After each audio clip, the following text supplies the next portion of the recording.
المواطنين والمقيمين في دولة قطر وعندما وفور تأكد اختراق. Qatar has again rejected Iran's claim that it is secretly holding 3 Iranian pilots whose aircraft were shot down in March.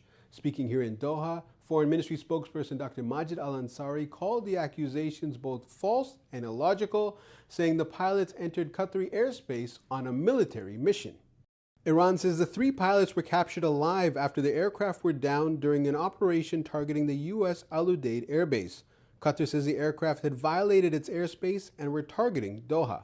احنا موقفنا من اليوم الأول كان واضح. هذه الطائرات لم تأتي إلى قطر في نزهة. هذه الطائرات جاءت إلى قطر لاستهداف سيادتنا وجاءت لتهديد المواطنين والمقيمين في دولة قطر وعندما وفور تأكد اختراقها الأجواء القطرية وتأكد استهدافها لمدينة الدوحة تم مباشرة. Dr. Al-Ansari says Qatari forces tried to contact the pilots but got no response.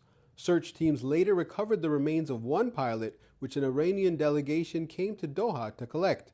Qatar also invited an Iranian technical team to review the search operation, but says Tehran has yet to respond. The briefing also turned to efforts to end the wider conflict. Dr. Al-Ansari says U.S.-Iran talks are still far from resuming, with Qatar waiting for Iran and Oman to reach an agreement over the Strait of Hormuz. The trajectory of events we would like to see in Qatar is an agreement on the opening of the Strait of Hormuz, which would coincide with the resumption of the ceasefire and the resumption of the talks. Are these parallel lines, converging or diverging? It's not very systematic on our end, but what I would say is that the agreement over the Strait of Hormuz would make it much easier for us to resume the talks between the United States and Iran.